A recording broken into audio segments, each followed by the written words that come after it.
तो ये second part होगा साइकोलॉजी की वीडियो का, और इसके अंदर जो भी बचे हुए टॉपिक्स थे वो कवर करवाने की कोशिश करूंगी, और ये लास्ट वीडियो होगा, ठीक है, इसमें। और इसके अंदर जितने भी टॉपिक मुझे लगता है इंपॉर्टेंट है उसको मैं सारे ही कवर करवाने की कोशिश करूंगी। तो मे बी ये वीडियो थोड़ी बड़ी हो जाएगी, पर इसमें जितनी टॉपिक्स होंगे वो सफिशिएंट होंगे, आई थिंक सो। तो हम स्टार्ट करते हैं वीडियो के साथ विदाउट वेस्टिंग मच टाइम। सबसे पहले जो हम चीज़ या टॉपिक पढ़ने वाले हैं वो है सेंसेशन।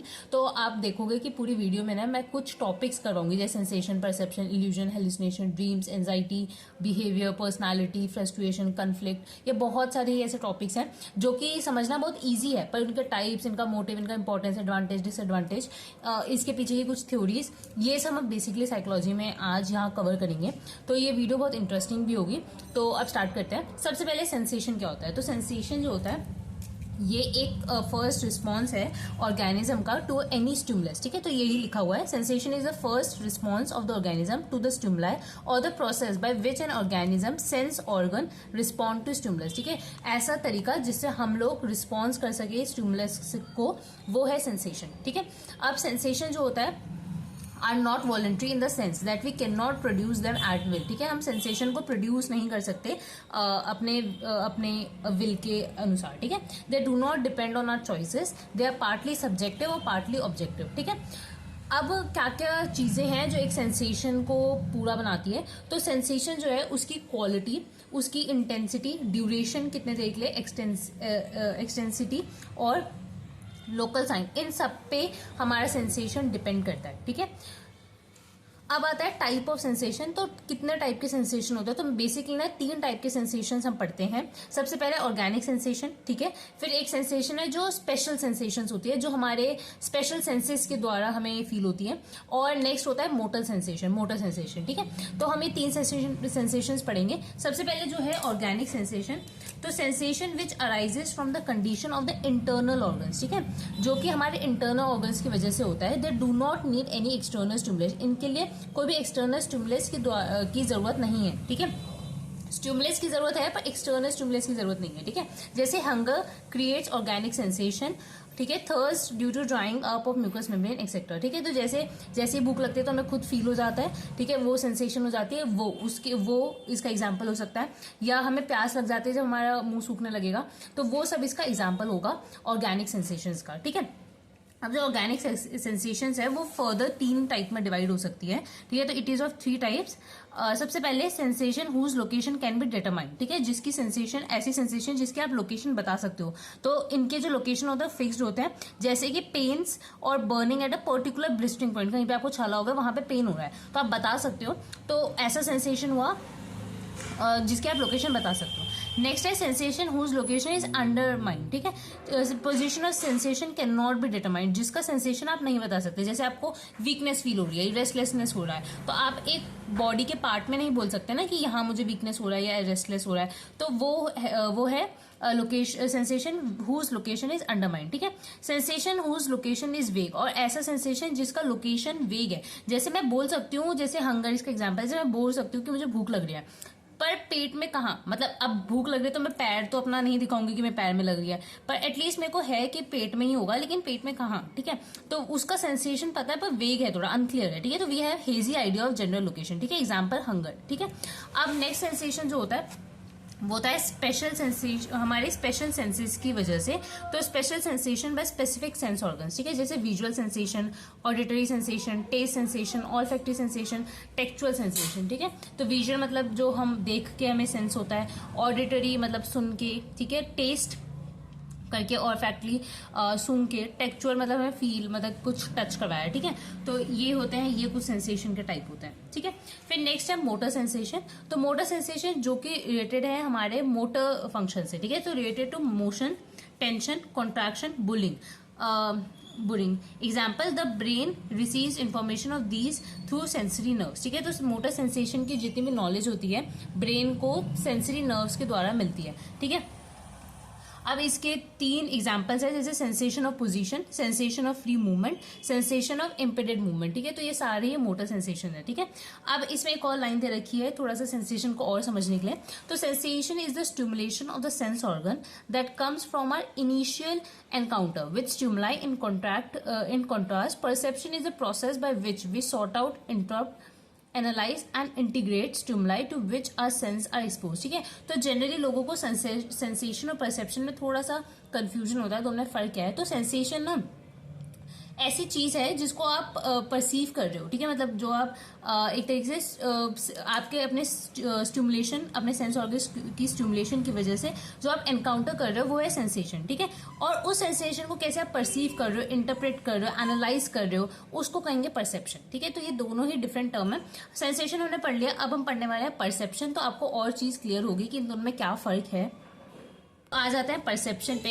तो concept of perception is the interpretation of meaning of sensation. ठीक है, तो सेंसेशन को समझना इज परसेप्शन। ठीक है, तो perception is a mental activity which acquainted us with the situation by giving us direct knowledge of it. Therefore the real meaning of sensation is understood और revealed in the perception. ठीक है, तो अगर हमें real understand करना है कि हमें क्या फील हुआ है, क्या सेंस किया है हमने, तो वो बिकॉज ऑफ आवर परसेप्शन ही होता है। क्योंकि परसेप्शन मतलब कोई भी चीज को इंटरप्रेट करना, कोई भी सेंसेशन को इंटरप्रेट करना ही परसेप्शन है। ठीक है, तो perception is a constructive process. ठीक है, by which we go beyond the stimuli that are presented to us and attempt to construct a meaningful situation। ठीक है, अब इसका एग्जांपल है, जैसे एक इल्यूजन था, मुलर लायर इल्यूजन। ठीक है, तो इसमें ना इन्होंने क्या किया, अब ये जो दो लाइंस है, आप ये एरोज नहीं देखो, सिर्फ दो लाइंस देखो, तो ये जो दो लाइंस है ना बिल्कुल इक्वल साइज के हैं। ठीक है, पर बिकॉज ऑफ दिस हमें ये दिखने में जो नीचे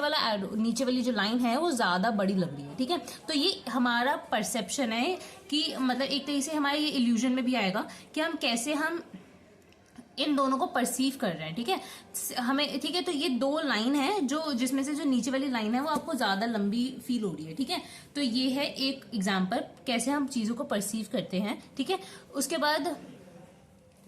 बाद लिखा है, तो आपको ये चीज समझ आई होगी। बाकी अब ये इल्यूजन ना हम और अच्छे से आगे करेंगे इल्यूजन के टॉपिक में। ठीक है, अब जैसे इसमें लिखा हुआ है कि जितने भी हम चीजें अंडरस्टैंड करते हैं ना, वो मोस्टली हम इसलिए परसीव करते हैं बिकॉज ऑफ गैस्टाल्ट साइकोलॉजी। ठीक है, तो जो गैस्टाल्ट साइकोलॉजी थी मैंने पीछे एक्सप्लेन की थी कि कैसे जो सम है टोटल का वो डिफरेंट होता है फ्रॉम द एग्जिस्टिंग। अगर हम लेंगे तो जैसे उसका बेस्ट एग्जाम्पल जिसे हमें समझाया गया था वो था 5 फिनोमेना। अगर आपको ये चीज नहीं समझ आई थी तो आप इसका प्रीवियस वीडियो देख सकते हो।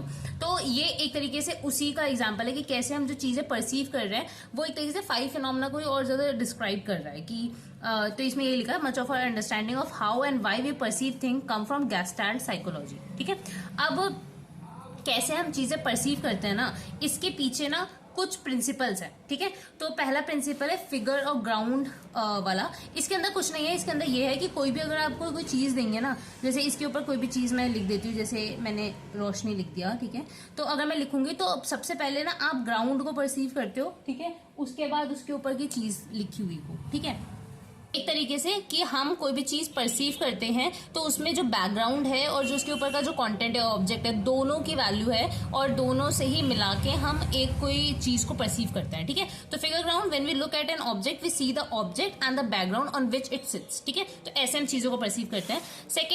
सेकेंड जो हमारी प्रिंसिपल है जिसके वे में हम परसीव करते हैं वो है सिंप्लिसिटी या प्रोग्रेस या गुड फॉर्म। ठीक है, तो इसमें ये होता है कि जो चीज हम परसीव करना चाहते हैं ना, अच्छी जो भी चीज है ना, वही चीज हम परसीव करते हैं।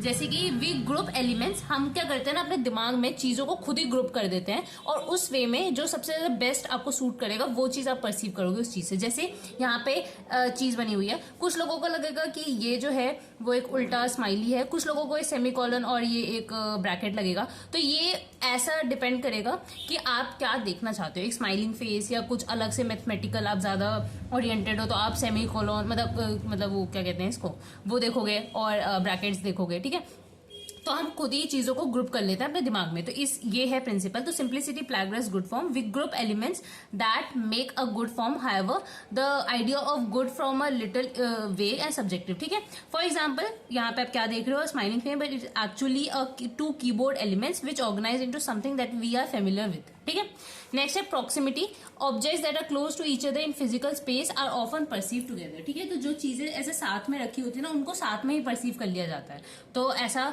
इसको कहते हैं प्रॉक्सिमिटी। प्रिंसिपल। नेक्स्ट है similarity, object as a similar are perceived as going together, ठीक है। तो जो ऑब्जेक्ट बहुत सिमिलर दिखने में होती है उनको भी साथ में परसीव कर लिया जाता है कि उनके बीच में खुद ही कोई ना कोई नाता या कोई ना कोई रिलेशन ढूंढ लिया जाता है, ठीक है। तो ये था परसेप्शन और परसेप्शन की थ्योरीज कि कैसे हम परसीव करते हैं कुछ चीजों को, ठीक है। नेक्स्ट जो टॉपिक है वो है इल्यूजन। इल्यूजन क्या होता है? तो illusion is a false perception और misinterpretation of an external stimulus which has a real existence, ठीक है। तो यहाँ पे क्या है? स्टिमुलस, ये याद रखना कि यहाँ पे स्टिमुलस प्रेजेंट होता है, ठीक है।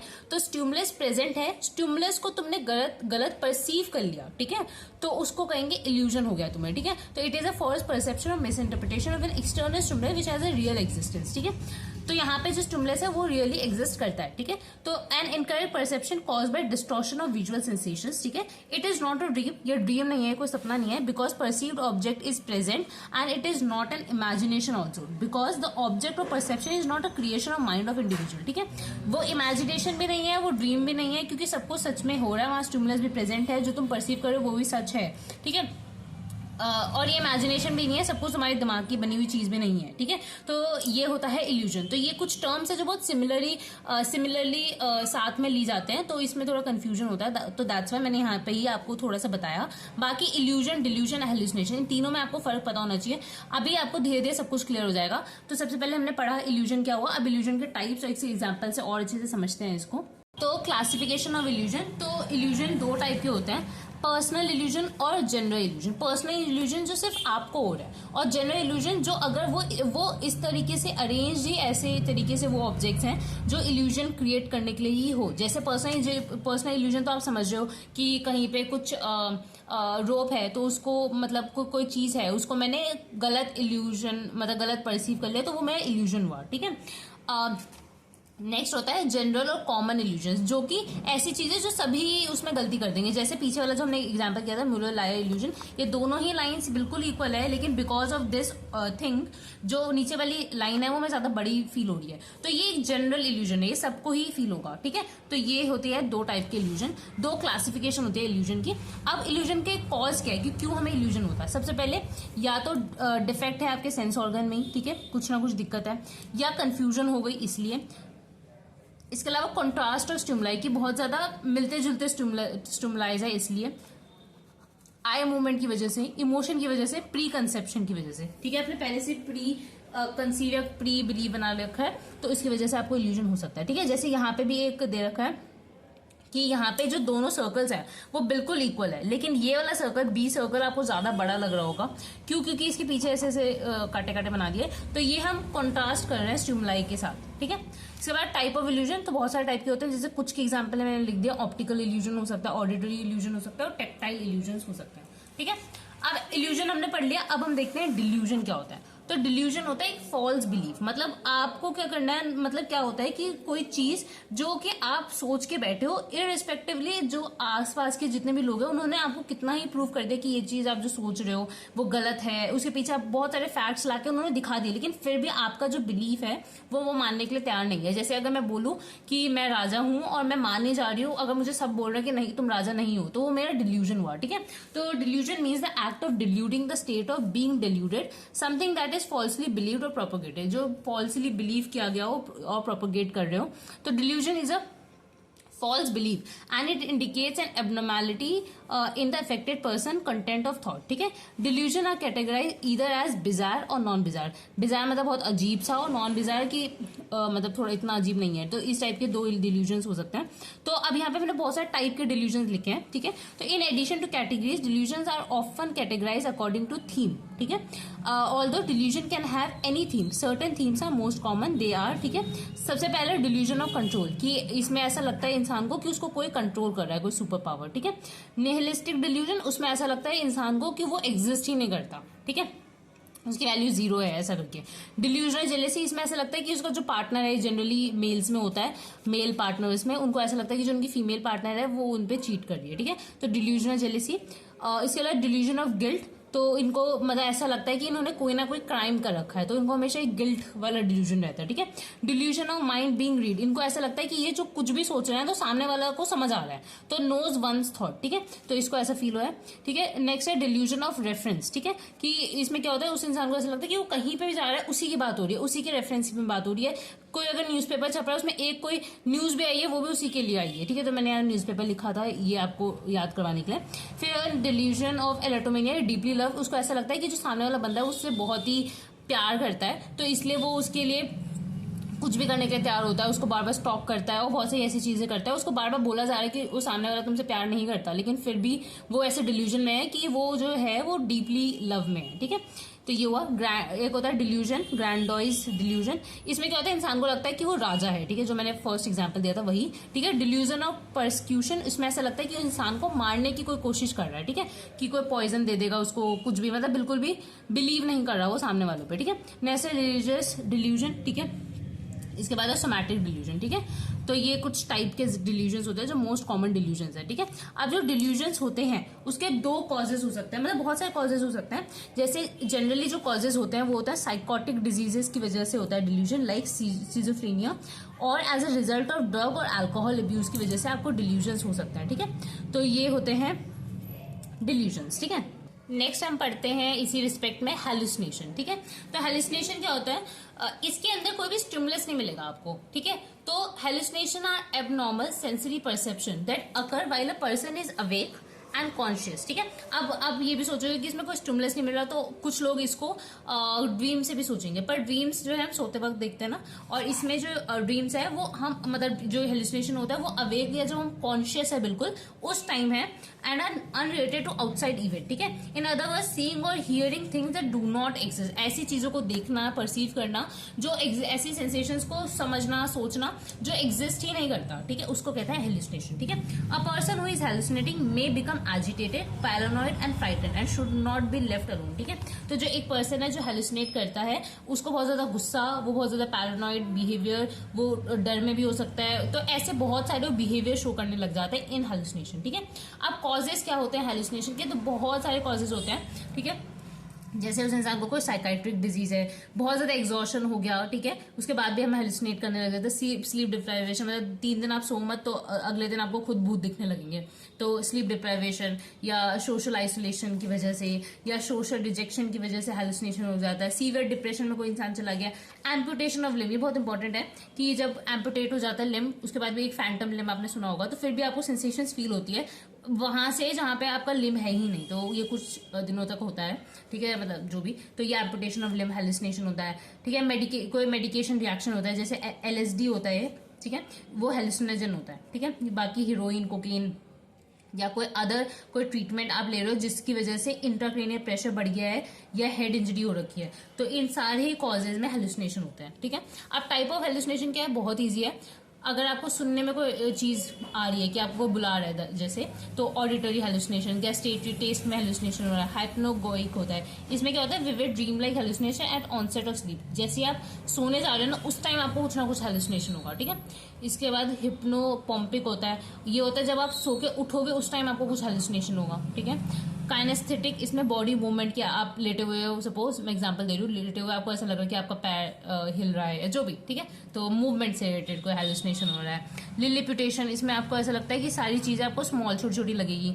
ऑल फैक्टरी स्मेल में हेलुसिनेशन होना। Somatic, physical experience, tactile, touch में, ठीक है, विजुअल, हमें कुछ देखने में कुछ दिख रहा है, वहां पे कुछ प्रेजेंट नहीं है फिर भी, ठीक है, तो ये कुछ टाइप के हेलुसिनेशंस होते हैं, ठीक है। इसके बाद हम आ जाते हैं इंटेलिजेंस पे। मैं थोड़ा सा फास्ट चल रही हूँ क्योंकि हमारे पास बहुत सारे टॉपिक्स है कवर करने के लिए, तो आई होप आपको समझ आ रहा होगा। अगर नहीं आ रहा कुछ या कुछ भी डाउट हो तो आप कमेंट सेक्शन में पूछ लेना, जैसे मैं फ्री होंगी मैं आपको बता दूंगी, ठीक है।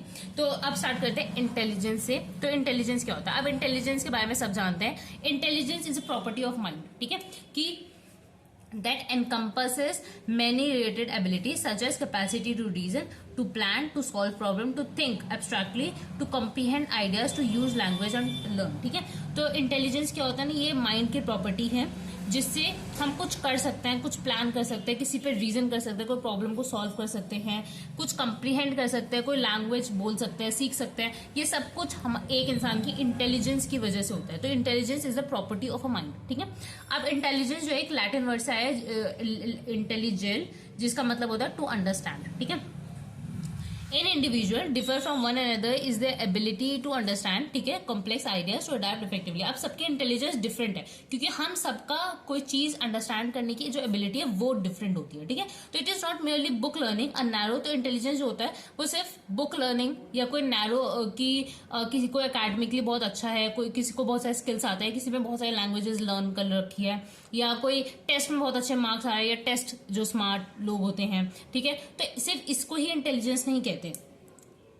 बाकी इंटेलिजेंस होती है ना, वो एक तरीके से एबिलिटी होती है to understand, to think, to resolve problems, ठीक है। तो ये सबका ही कलेक्शन होता है, ठीक है। तो ये होता है। बाकी ये जो मैं बोल रही हूँ ना कि सबका कलेक्शन होता है, ये भी एक थ्योरी के बेस पे है, ठीक है। जैसे इंटेलिजेंस पे भी डिफरेंट थ्योरीज दी गई थी, ठीक है, मोनोआर्किक थ्योरी, ओलिगार्किक थ्योरी, मल्टीफैक्टोरियल थ्योरी। तो इनके बेसिस पे इंटेलिजेंस थोड़ी थोड़ी डिफर करती है, ठीक है। पर बेसिकली जो इंटेलिजेंस हम समझते हैं वो सिर्फ और सिर्फ एक नियर बुक लर्निंग नहीं होता। इंटेलिजेंस होता है to understand anything, to learn anything, to solve problems, to think abstractly or to make ideas, everything is included in your intelligence, ठीक है। तो अब इंटेलिजेंस से रिलेटेड क्या क्या थ्योरीज है, ठीक है। सबसे ज्यादा थ्योरीज हेल्ड बिफोर स्पीयरमैन, ठीक है। तो मतलब स्पीयरमैन की हम एक थ्योरी पढ़ेंगे, उससे पहले क्या क्या थ्योरीज आई थी हम वो पढ़ रहे हैं, ठीक है। तो सबसे पहले monarchic theory. Intelligence is one unitary faculty और ability. Intelligence is one power energy which affects all the activity of individual. इसका मतलब है कि अगर कोई इंसान इंटेलिजेंट है तो वो हर एस्पेक्ट में इंटेलिजेंट होगा। तो ये थ्योरी ये कहना चाह रही है कि जो इंसान है अगर वो इंटेलिजेंट है तो वो उसकी पावर है, वो उसकी एनर्जी है, जो उसको कोई भी वो एक्टिविटी करेगा वो उसमें वो अव्वल आएगा, या समझ लो या वो उसमें सबसे ऊपर ही होगा, ठीक है। तो ये है मोनोआर्किक थ्योरी।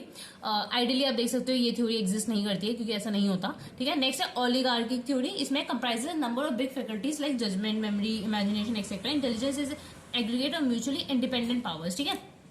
तो ओलिगार्किक थ्योरी है कि कुछ चीजें एक ग्रुप में है, कुछ चीजें एक ग्रुप में है। तो आपको अगर इंटेलिजेंस इस ग्रुप की चीजों के लिए, तो आप इस ग्रुप में जो भी चीजें हैं वो कर सकते हो। जैसे अगर कोई इंसान है उसको जजमेंट, मेमोरी, इमेजिनेशन सब में वो अच्छा है, तो वो एक तरीके की इंटेलिजेंस है। बाकी एक ग्रुप की इंटेलिजेंस उसमें नहीं है, ठीक है। तो ये होती है ओलिगार्किक थ्योरी। नेक्स्ट है मल्टीफैक्टोरियल एनार्किक थ्योरी। इसमें intelligence is the mean of undetermined independent rudimentary elements. इसमें आता है कि जो आपकी इंटेलिजेंस है वो सारे ही इंडिपेंडेंट एलिमेंट्स की वजह से, ठीक है। तो आप कैसे सॉल्व कर सकते हो प्रॉब्लम, वो बिल्कुल भी डिटरमाइन नहीं करेगा कि आप कैसे कोई चीज अंडरस्टैंड कर रहे हो, ठीक है। तो ये मल्टीफैक्टोरियल एनार्किक थ्योरी होते हैं। तो 3 थ्योरीज है, मोनोआर्किक, ओलिगार्किक और एनार्किक थ्योरी, ठीक है। तो इसके बाद हम एक बहुत इंपॉर्टेंट थ्योरी होता है वो पढ़ने वाले हैं, that is Spearman 2 factor theory, ठीक है। ये बहुत इंपॉर्टेंट थ्योरी है जो कि इंटेलिजेंस को समझाता है। तो स्पीयरमैन 2 फैक्टर थ्योरी में क्या होता है कि इसमें ना 2 फैक्टर्स दिए जाते हैं, जनरल फैक्टर, स्पेसिफिक फैक्टर्स, ठीक है। तो जनरल फैक्टर में ऐसे इंटेलिजेंस आता है जो हर एक इंसान के अंदर प्रेजेंट होता है, ठीक है। तो फाउंड इन एवरी पर्सन। इसके अलावा एस से स्पेसिफिक इंटेलिजेंस बोला जाता है, जो कि डिफर करता है इंडिविजुअल टू इंडिविजुअल। जैसे अगर कोई इंसान वो म्यूजिक का उसका टेस्ट बहुत अच्छा है, म्यूजिक में बहुत ज्यादा इंटेलिजेंट है, तो वहीं पे कोई और इंसान होगा वो क्या कहते हैं लॉजिकल मैथमेटिकल चीजों को समझने में बहुत इंटेलिजेंट है, ठीक है। तो ये स्पेसिफिक होता है। और जी मतलब जनरल में आपका क्या आएगा कि वो इंटेलिजेंस जो सबके अंदर प्रेजेंट है, ठीक है। तो ये थ्योरी था कि हर इंसान में 2 टाइप की इंटेलिजेंस होता है, एक जनरल, एक स्पेसिफिक। तो ये थ्योरी है और इसको ये और अच्छे से एक्सप्लेन कर देते हैं हम। तो Spearman 2 factor theory, G for general, S for specific factor. Charles Spearman, ठीक है, use a technique known as factor analysis to examine a number of mental aptitude test. All our mental abilities are divided into 2 categories, ठीक है। G for general, found in every person. S specific intelligence, differ from individual to individual, ठीक है। और third factor is will power. Third factor है will power है जो सब में प्रेजेंट होता है। नेक्स्ट है Spearman's theory has achieve great success in the field of education. Professor Thomson subscribes to the same theory of intelligence, ठीक है। इसके अलावा उन्होंने ये चीज भी बोली कि जो जनरल इंटेलिजेंस है वो हमेशा सुपीरियर होती है हमारी स्पेसिफिक इंटेलिजेंस से, ठीक है। नेक्स्ट है Woodrow seeks to modify Spearman theory by suggesting a level of ability which is intermediate between general and specific, ठीक है। इसके बाद एक वुड्रो करके साइंटिस्ट आए, उन्होंने जनरल और स्पेसिफिक इंटेलिजेंस के बीच में एक और एबिलिटी बोली, एक और इंटेलिजेंस का नाम बोला, दैट इज इंटरमीडिएट, कि इन दोनों के बीच में भी एक इंटरमीडिएट भी होता है, ठीक है। इसके बाद आता है थ्योरी ऑफ मल्टीपल इंटेलिजेंस, ठीक है। थ्योरी ऑफ मल्टीपल इंटेलिजेंस नाम से पता चल रहा है। इसमें क्या होता है कि जो हमारी इंटेलिजेंस है ना, सिर्फ एक स्फेयर में हम नहीं डिसाइड करते। उसके लिए ना इन्होंने 7 इंटेलिजेंस दिए थे कि हर इंसान को इन 7 चीज में अच्छा होना पड़ेगा, या 7 ये चीजें हैं जिसमें इंसान को अच्छा होना पड़ेगा to prove that he is intelligent. ठीक है, तो ये मतलब 7 कुछ फैक्टर्स होते हैं इंटेलिजेंस के, तो वो हम देखेंगे। सबसे पहले किसने फाइंड आउट किया था? हार्वर्ड गार्डनर ने। ठीक है, propose this theory. He identified 7 components of intelligence. ठीक है, he argued that these intelligence are relatively distinct from each other. ठीक है, and that each person are same level of each of these 7 intelligence. ठीक है, और हर person में थोड़ा थोड़ा ये इक्वल लेवल में सारे इंटेलिजेंस प्रेजेंट होते हैं, किसी में कुछ ज्यादा, किसी में कुछ कम, और उसको मिला के ये टोटल इंटेलिजेंस बनता है। ठीक है, तो ये 7 जो कंपोनेंट्स थे वो क्या क्या थे? तो बहुत इजी हैं। सबसे पहले musical, bodily, kinesthetic, logical, mathematical, linguistic, spatial, interpersonal, intrapersonal. ठीक है, तो ये 7 स्फेयर्स है जिसके अंदर हमारी इंटेलिजेंस को चेक कर सकते हो आप। ठीक है, इसके बाद नेक्स्ट थ्योरी जो आई थी इंटेलिजेंस पे वो थी ट्राइआर्किक थ्योरी ऑफ इंटेलिजेंस। ठीक है, ये जो हमने पीछे पढ़ा था, मतलब इसमें हमने मोनोआर्किक, ओलिगार्किक और मल्टीफैक्टोरियल अनार्किक पढ़ा था। एक और थ्योरी थी ट्राइआर्किक थ्योरी ऑफ इंटेलिजेंस। इसमें क्या था कि जो साइकोलॉजिस्ट थे रॉबर्ट स्टर्नबर्ग, उन्होंने ये डिफाइन किया था। Defined intelligence as mental activity direct toward purposive adaptation to selection and shaping of real world environment relevant to one's life. ठीक है, इसका मतलब क्या है?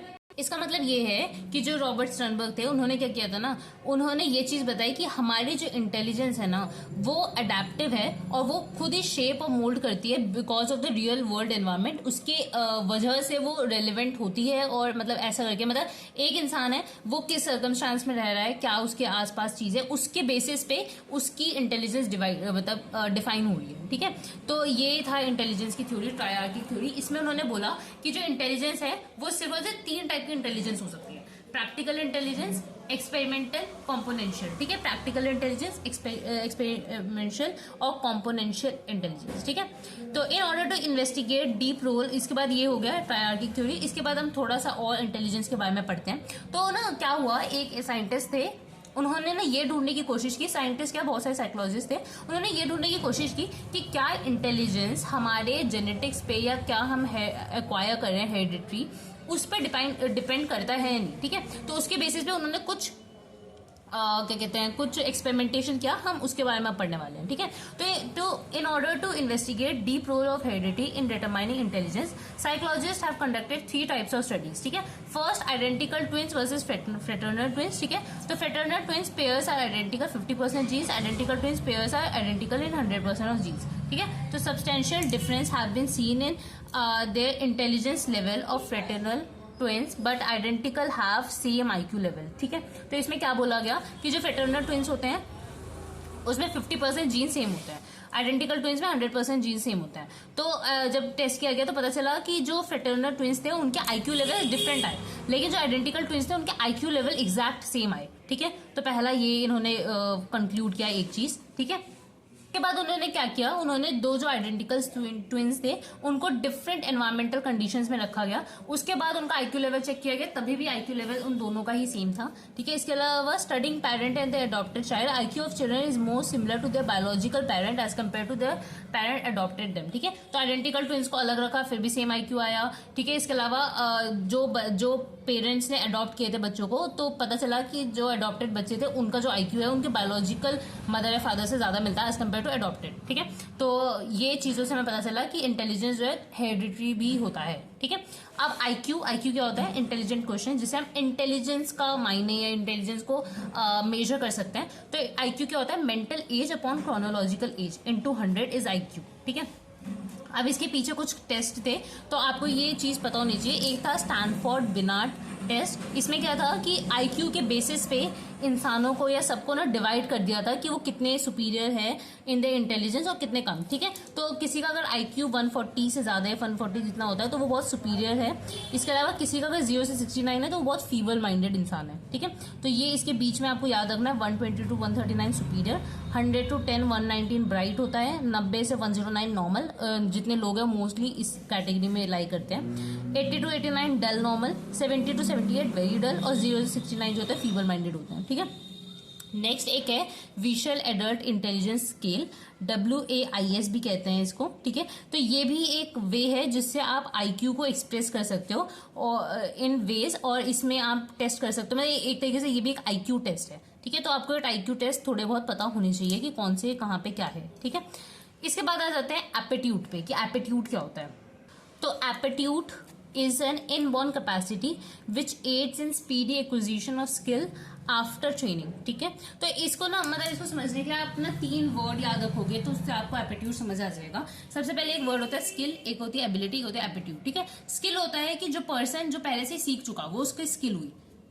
एबिलिटी क्या है कि जो इंसान उस टाइम कर सकता है वो उसकी एबिलिटी, और एप्टीट्यूड क्या होता है कि वो इंसान आगे क्या सीख सकता है वो उसकी एप्टीट्यूड है, ठीक है। तो aptitude is inborn capacity which aid in speedy acquisition of skill after training, ठीक है। आप कितना स्पीडली कोई स्किल सीख सकते हो वो आपका एप्टीट्यूड है, ठीक है। तो an aptitude is an innate, acquired और लर्न और developed component of a competency to do a certain kind of work at a certain level. Aptitude में बी फिजिकल और मेंटल, ठीक है। तो aptitude are forward looking description and describe skill a person has the ability to learn in his future, ठीक है। तो यही वही सेम चीज जो मैंने बोली वही चीज यहाँ पे लिखी गई है, ठीक है। इसी को यहाँ पे डिफाइन किया, स्किल क्या है, एबिलिटी क्या है, एप्टीट्यूड क्या है, ठीक है। इसके अलावा aptitude test are design to predict a person's ability in a particular area और लाइन ऑफ वर्क, ठीक है। तो एप्टीट्यूड टेस्ट इसलिए डिफाइन होता है जिससे वो अंडरस्टैंड कर सके कि ये इंसान कितना सीख सकता है और कितनी एबिलिटी है इसकी उस एरिया, उस लाइन ऑफ वर्क में, ठीक है। इसके बाद जो नेक्स्ट जो टॉपिक है वो है थिंकिंग, ठीक है। तो थिंकिंग क्या होता है, तो thinking is a complex mental activity can't be easily separated from learning, memorizing, imagining things, ठीक है। तो थिंकिंग हमारा वही सोचने का तरीका, तो एक ये कॉम्प्लेक्स मेंटल एक्टिविटी है जो कि हम बिल्कुल भी सेपरेट नहीं कर सकते लर्निंग से, मेमोराइजिंग से, इमेजिनिंग, ठीक है। हम थिंक वही चीज कर सकते हैं जो हमें पहले से पता है, ठीक है, या जिसके अराउंड हमें फैक्ट्स पता है, ठीक है। तो thinking is an activity concerning idea, ठीक है। थिंक क्यों करते हैं, जिससे हम कोई आइडिया को इन कंक्लूजन पे पहुंचे। इनिशिएटेड बाय अ प्रॉब्लम और टास्क, जो कि इनिशिएटेड होता है बाय अ प्रॉब्लम और task which individual is facing involving some trials and errors but under directing influence of that and ultimately leading to a conclusion or solution of a problem, ठीक है। और ultimately thinking के बाद हम कोई solution, कोई conclusion पे पहुंच पाते हैं, ठीक है। अब इंस्ट्रूमेंट क्या है थिंकिंग के, कैसे कैसे हम सोच सकते हैं, तो सबसे पहले इमेजेस, इमेजिनेशंस और इंडिकेशंस या कुछ साइंस, इन सबसे ये इंस्ट्रूमेंट्स हैं थिंकिंग के, ठीक है। एम क्या होता है पर्पसफुल थिंकिंग का, मतलब क्यों हम सोचते हैं, तो when there is a problem there is invention make use of both our thinking capacity, ठीक है। तो हमारे पास कुछ प्रॉब्लम है तो उससे निकलने के लिए हम थिंक करते हैं, ठीक है। थ्योरीज ऑफ थिंकिंग, तो 2 टाइप की थिंकिंग होती है, सेंट्रल और मोटर या पेरिफेरल थ्योरी, ठीक है। सेंट्रल एंशिएंट से thinking is a central brain phenomena, इसका मतलब कि इंसानों ने मतलब पहले ऐसा सोचा गया और अभी भी सोचते हैं कि जो थिंकिंग है वो हमारा ब्रेन का फिनोमेना है, ठीक है।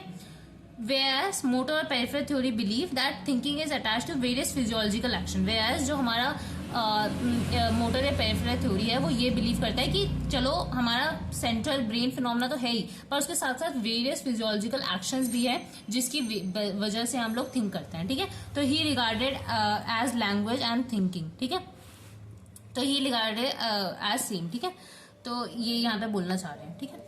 तो ये था हमारा थिंकिंग। अब आ जाते हैं थिंकिंग कितने टाइप की होती है, तो थिंकिंग 2 टाइप की होती है, कंट्रोल थिंकिंग और फ्री थिंकिंग। नाम से पता चला है control thinking, the regular thinking is the direction toward the achievement of any goal is controllable thinking, ठीक है। जैसे कि the reasoning, problem solving, direct, मतलब आपको कोई चीज दे दी, आपको उसके रिलेटेड कुछ सोचना है या उस चीज को सॉल्व करना है, तो वो है कंट्रोल्ड थिंकिंग, ठीक है। फ्री थिंकिंग कि इसमें आप टोटली इमेजिनेशन और डेयर ड्रीमिंग कर रहे हो, तो वो होती है फ्री थिंकिंग, ठीक है।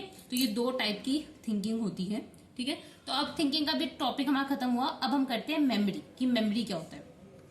तो memory it is an organism's unwritten record of some past event, ठीक है। तो मेमोरी मतलब हमारे जो रिकॉर्ड होते हैं हमारे दिमाग में उसको ही मेमोरी कहते हैं। तो human memory is like a memory in computer, allow us to store information for later use, ठीक है। तो हमारे दिमाग में एक तरीके से ब्रेन कंप्यूटर की तरह चीजें स्टोर होती है जिसको आप बाद में लेटर यूज के लिए इस्तेमाल कर सकते हो। For this we need to master 3 process. अब मेमोरी के लिए हमें 3 चीजें करनी पड़ती है। जैसे कोई भी चीज आपको कंप्यूटर में भी डालनी है तो उसको आप कंप्यूटर खोलोगे, उसमें स्टोर करोगे, फिर जब जरूरत होगी उसको वापस आके लोगे। तो वैसे ही जब हम ब्रेन में कुछ चीज स्टोर करते हैं तो उसके भी 3 बेसिस होते हैं। सबसे पहले एनकोडिंग मतलब ट्रांसफॉर्मिंग इन्फॉर्मेशन, ठीक है।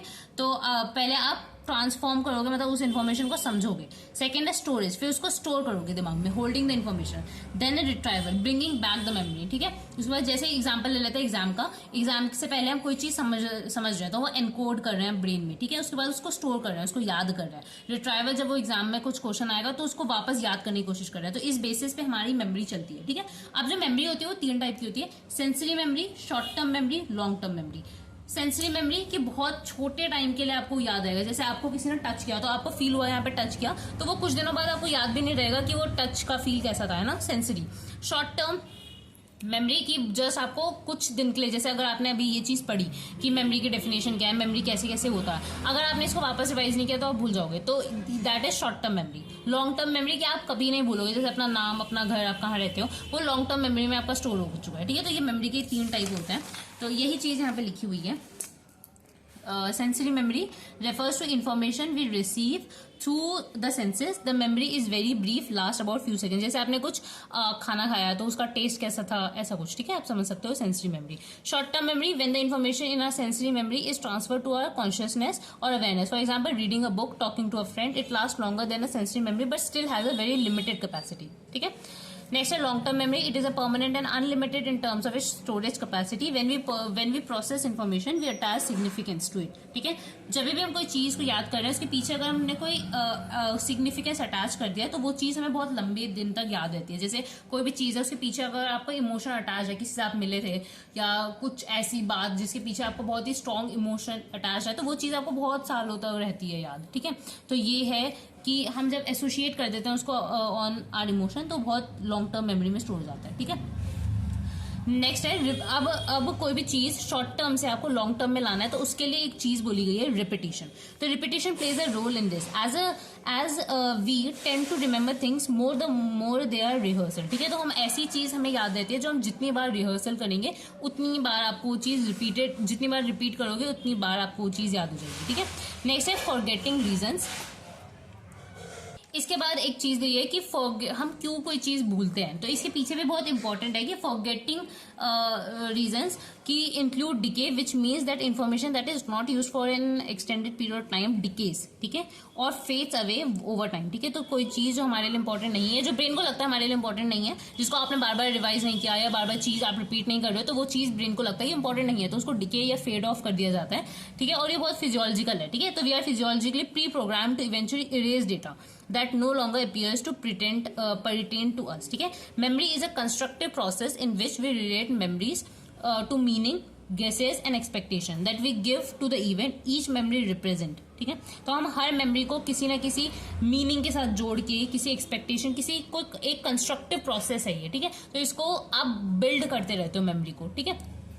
इसके बाद कुछ ऐसे डिसऑर्डर्स जिसमें आपकी मेमोरी थोड़ी सी वीक होती है या मेमोरी से रिलेटेड डिसऑर्डर्स कौन कौन से हैं, तो अल्जाइमर्स डिजीज, एमनेसिया जो कि रेट्रोग्रेड और एंटीग्रेड 2 टाइप के होते हैं, और करस्कॉफ सिंड्रोम, ठीक है। तो ये इसमें मेमोरी वीक हो जाती है, ठीक है।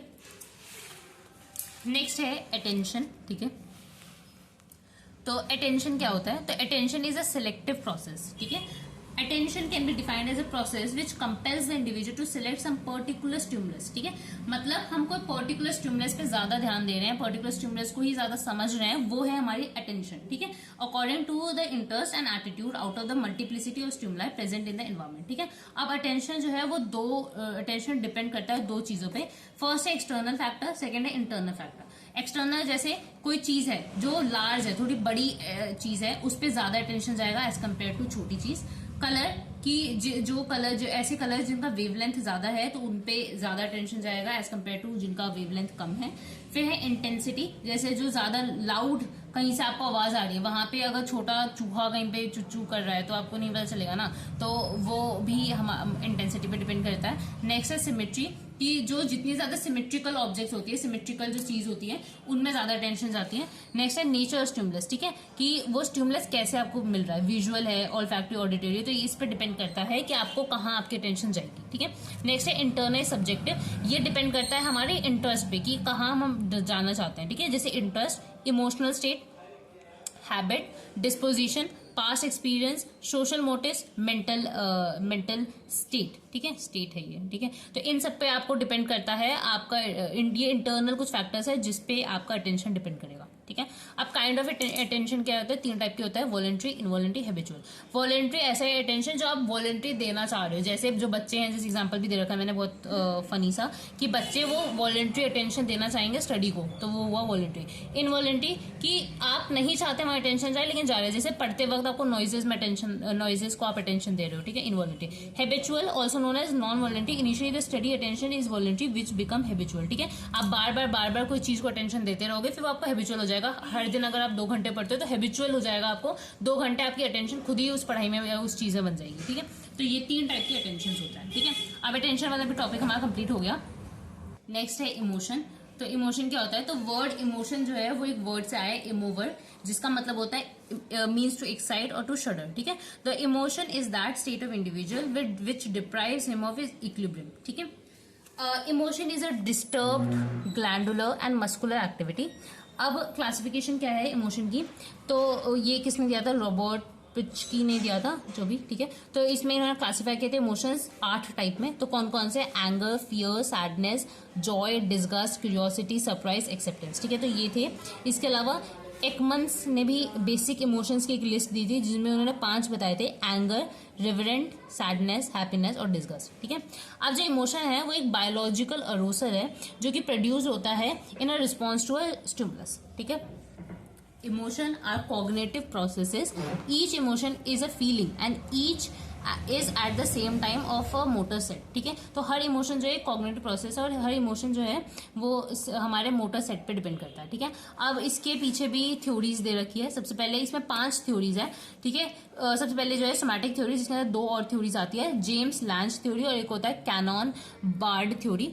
बहुत ही इजी थ्योरीज है, बस नाम आपको याद रखना किस थ्योरी में क्या दिया हुआ है। सबसे पहले जेम्स लैंज थ्योरी में क्या है कि इसमें बोला गया है कि the theory state that the change in situation lead to change in bodily state, ठीक है। मतलब सिचुएशन के बेसिस पे आपकी बॉडी में चेंजेस आते हैं, जिसके बेसिस पे आपके बॉडी में इमोशन क्रिएट होता है, ठीक है।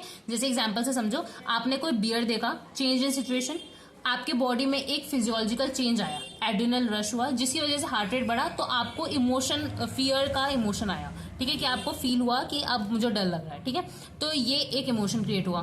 तो ये है जेम्स लैंज थ्योरी। ये इन्होंने बोला कि कोई भी सिचुएशन होती है उसके बेसिस पे आपके बॉडी में कुछ चेंजेस आते हैं, जिसके बेसिस में फिजियोलॉजिकल अरोजर की वजह से आपकी बॉडी में कोई ना कोई इमोशन क्रिएट होता है, ठीक है, समझ आया। अब नेक्स्ट आते हैं Cannon Bard theory. Cannon Bard theory, इसमें इन्होंने क्या कहा कि आपको इमोशन पहले फील होगा, उसके बाद आपकी बॉडी में वो फिजियोलॉजिकल कुछ एक्शन होगा, जिसकी वजह से आप उसके लिए एक्शन लोगे, ठीक है। जैसे मैं पढ़ के बताती हूँ, वॉल्टर कैनॉन ने फाउंडर है इसके। Cannon and Bard came up with a different account of relation between emotion and behaviour where certain situation lead to an emotion. उन्होंने बोला कि एक सिचुएशन है, उसकी वजह से आपको इमोशन फील हो रहा है, ठीक है, which in turn activated typical behaviour, जिसकी वजह से, उस इमोशन की वजह से आपको एक टिपिकल बिहेवियर शो कर रहे हो, ठीक है। तो जैसे आपने इस बार क्या हुआ, आपने वापस भालू स्पॉट अ बियर, इस बार आपको इमोशन पहले आया, मतलब इस थ्योरी की वजह से, मतलब इस थ्योरी में ऐसा बोला गया कि बियर की वजह से आपको इमोशन पहले फील होगा, जिसकी वजह से आप भागोगे, ठीक है। तो ये है Cannon Bard theory. That means both visual and emotional experience is produce simultaneously by same nerve impulse, ठीक है। तो इसका मतलब है कि विजुअल और इमोशनल एक्सपीरियंस आप दोनों सेम टाइम पे एक्सपीरियंस करते हो, ठीक है। Cannon Bard theory argues that we experience physiological arousal and emotional at the same time. तो इन्होंने ऐसा बोला कि आप फिजियोलॉजिकल जो एरोजर है और जो इमोशनल एरोजर है वो दोनों सेम टाइम पे आप फील करोगे, ठीक है। नेक्स्ट है कॉग्निटिव थ्योरी। कॉग्निटिव थ्योरी क्या कहता है, इसमें क्या होगा, इसमें इन्होंने क्या बोला कि कोई भी इवेंट आएगा, उस इवेंट की वजह से फिजियोलॉजिकल अरोजर होगा आपकी बॉडी में पहले, जिसकी वजह से आप एक रीजन आइडेंटिफाई करोगे फॉर दैट अरोजर, और आप फिर एक्सपीरियंस करोगे इमोशन, उसको लेबल करोगे कि वो किस टाइप का है, उसके अकॉर्डिंगली आप एक्शन लोगे, ठीक है। अगर समझ नहीं आया तो इसको वापस एग्जाम्पल से समझो। देखो, सबसे पहले आपने बियर स्पॉट किया बियर, जिसकी वजह से फिजियोलॉजिकल अरोजर आना था, तो एड्रिनल रश हुआ बॉडी में, हार्ट रेट बढ़ गया। इसकी वजह से आपने, जब एड्रिनल रश हुआ, तब आपने ये चीज प्रिडिक्ट की कि वो जो भालू है वो मेरे लिए डेंजरस होगा, ठीक है। तो आप प्रिडिक्ट कर रहे हो, ठीक है। प्रिडिक्ट करने के बाद आपको इमोशन, अच्छा वो डेंजरस होगा, चलो मुझे अब डर लग रहा है, तो अब भागो, ठीक है। तो ये होता है सेशार्ट सिंगर थ्योरी। तो सब थ्योरीज थोड़ी सी सिमिलर ही है। तो साइकोलॉजी इज ऑल अबाउट, इसमें माइंड का ये गेम होता है। तो आपको यही समझना है कि किस थ्योरी में क्या चीज, किसका सीक्वेंस कैसा है, ठीक है। तो ये थी कॉग्निटिव थ्योरी। कॉग्निटिव थ्योरी नाम से पता चला ना कि आप कुछ थिंकिंग कर रहे हो, तो यहाँ पे आप सोच रहे हो कि भाई ये भालू मेरे लिए डेंजरस हो सकता है, तब आपको इमोशन आ रहा है कि हाँ भाई भागो यहाँ से, ठीक है, और फियर हो रहा है, ठीक है। नेक्स्ट है रेजलास थ्योरी। इसमें क्या था कि thought must come before any emotion और फिजियोलॉजिकल अरोजल, ठीक है। तो इसमें इन्होंने ये बोला कि आपका जो थॉट है वो सबसे पहले आता है बिफोर एनीथिंग। आपका इमोशन आने से पहले, आपका फिजियोलॉजिकल अरोजल कुछ भी आने से पहले सबसे पहले आपको ये थॉट आएगा कि वो भालू डेंजरस है, उसके बाद आपको इमोशन होगा, उसके बाद आप भागोगे, ठीक है। तो ये था रेजलास थ्योरी। इसका मैंने एग्जाम्पल नहीं दिया क्योंकि ये ईजी है समझना।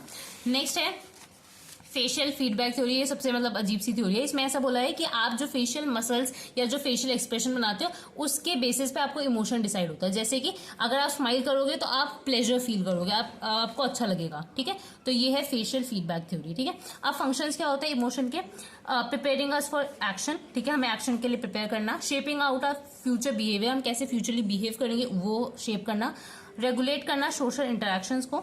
और brain structure involve in emotion, ठीक है। तो कौन कौन से ब्रेन स्ट्रक्चर जो इमोशन में इन्वॉल्व होता है, तो ये हमने पढ़े भी है बचपन में। Amygdala, pre frontal cortex, ventral striatum और इंसुला। तो ये मेजर एरियाज होते हैं जहां पे हमारे इमोशन जिसकी वजह से हमें फील होता है, ठीक है। नेक्स्ट है effect of emotion on body. तो दो इफेक्ट हो सकते हैं, एक्सटर्नल और इंटरनल। एक्सटर्नल आप दिखने में कैसे है, तो एक्सटर्नल की अगर आपको इमोशन फील हो तो आपकी आईब्रोज एलिवेट हो जाएगी जैसे, ठीक है। या जब स्टैंड स्टिल इन लव, इसके अलावा जब आप गुस्से में होते हो तो आपकी वॉइस खुद ही लाउड हो जाती है। जब प्यार में होता है, लव में, तो वॉइस खुद ही स्वीट हो जाती है। तो ये कुछ एक्सटर्नल इफेक्ट होते हैं। इंटरनल क्या इफेक्ट होगा कि एड्रेनली रश हुआ, बीपी इंक्रीज हुआ, heart rate, respiratory rate increase होना, यूरिन आउटपुट, ड्राइनेस होना माउथ में, स्वेट होना। तो ये सब कुछ इफेक्ट होता है इंटरनल, ठीक है। इसके बाद भी कुछ टॉपिक्स बच रहे हैं, तो वो हम अब नेक्स्ट वीडियो में कवर करेंगे, और वो वीडियो भी मैं जल्दी से ही दे दूंगी, ठीक है, क्योंकि अब बहुत बिल्कुल भी टाइम नहीं बचा है। तो that's it for this video. Wait करना नेक्स्ट वीडियो के लिए, वो छोटी सी होगी, कुछ ही टॉपिक्स बचे हैं और कवर हो जाएगा, ठीक है। तो that's it for this video. I hope you like this. अगर पसंद आए तो लाइक कर देना और अपने दोस्तों के साथ शेयर कर देना, ठीक है। तो बाय बाय।